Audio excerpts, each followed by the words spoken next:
আজকের ক্লাসে আলোচনা করা হবে কিছু ডেইলি ইউজ ইংলিশ সেন্টেন্সেস। আর তোমরা যদি ছাত্র হয়ে থাকো তাহলে এই ডেইলি ইউজ ইংলিশ সেন্টেন্সগুলি ঝটপট করে প্র্যাকটিস করে ফেলো। আর প্র্যাকটিস করলে তোমরা কিন্তু ধীরে ধীরে ইংরেজিতে কথা বলতে পারবে। তাহলে চলো দেরি না করে সেই সেন্টেন্সগুলো শিখে ফেলা যাক।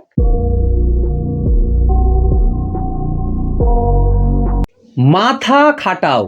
আমরা বাংলায় প্রায় বলে থাকি মাথা খাটাও। এই মাথা খাটাওটাকে ইংরেজি যদি বলতে হয় তাহলে কিভাবে বলবে?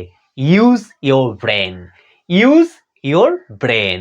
এটা মিথ্যা। এটা মিথ্যা। এটা মিথ্যাকে যদি ইংরেজিতে বলতে হয় তাহলে কিভাবে বলবে? It's a lie. It's a lie. এটা মিথ্যা। কি বললাম? It's a lie. এটা মিথ্যা। কি বিরক্তিকর।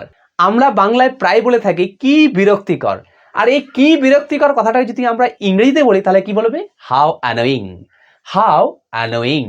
কি বিরক্তিকর। আগামীকাল এসো। আগামীকাল এসো এটাকে যদি ইংরেজিতে বলতে হয় তাহলে বলতে হবে কাম টুমরো। কাম টুমরো। আগামীকাল এসো। Come tomorrow. আগামীকাল এসো। আর না। আর না। আর না এটাকে যদি ইংরেজিতে বলতে হয় তাহলে কিভাবে বলবে? Not anymore. নট এনিমোর মানে হচ্ছে আর না। আমি জানি না। আমরা বাংলায় কথা প্রসঙ্গে প্রায় বলে থাকি আমি জানি না। এই আমি জানি না কথাটা যদি ইংরেজিতে বলতে হয় তাহলে কিভাবে বলবে? I don't know. I don't know মানে হচ্ছে আমি জানি না। এরপর থেকে তোমরাও ট্রাই করবে আমি জানি নার পরিবর্তে আই ডোন্ট নো বলা। তাহলেই কিন্তু তোমরা ধীরে ধীরে ইংরেজিতে কথা বলতে পারবে। আমি মুগ্ধ এটাকে যদি ইংরেজিতে বলতে হয় তাহলে কিভাবে বলবে?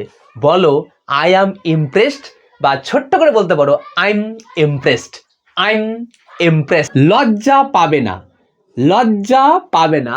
আমরা কথা প্রসঙ্গে প্রায় বলে থাকি লজ্জা পাবে না। এটাকে যদি ইংরেজিতে বলতে হয় তাহলে কি বলবে? Don't be Sai. Don't be সাই মানে লজ্জা পাবে না। লজ্জা পাবে না। ডোন্ট বি সাই। কি বুদ্ধি। আমরা প্রায় বলে থাকি কি বুদ্ধি। এটাকে আমরা কিভাবে ইংরেজিতে বলবো? What an idea. What an idea মানে কি বুদ্ধি। আমি এটা ভালোবাসি। আমি এটা ভালোবাসি। এটাকে যদি ইংরেজিতে বলতে হয় তাহলে কি বলবে? I love it. I love it. আমি তোমাকে ভালোবাসি এটার ইংরেজি কি হবে তোমরা কমেন্ট সেকশনে জানাবে। এটা আমার ভুল। আমরা প্রায়ই কথা প্রসঙ্গে বাংলায় বলে থাকি এটা আমার ভুল হয়ে গেছে। এটা আমার ভুল। এটা আমার ভুল তাহলে এটা ইংরেজি বলতে হবে it's my mistake. It's my mistake মানে এটা আমার ভুল। তার সাথে কথা বলো। তার সাথে কথা বলো। তার সাথে কথা বলো এটাকে ইংরেজি কি বলবে? টক টু হিম বা talk to her. Talk to him বা টক টু হার। এরই বাংলা মানে হচ্ছে তার সাথে কথা বলো। আজকের ক্লাসটি তোমাদের যদি ভালো লেগে থাকে তাহলে লাইক করে দিও। আর চ্যানেলে যদি নতুন হয়ে থাকো তাহলে চ্যানেলটিকে সাবস্ক্রাইব করে দিয়ে পাশে থেকো। আর যারা আমার চ্যানেলটিকে সাবস্ক্রাইব করে রেখেছো তাদেরকে অসংখ্য ধন্যবাদ। খুব ভালো থেকো, সুস্থ থেকো। দেখা হচ্ছে পরবর্তী ক্লাসে। Thank you.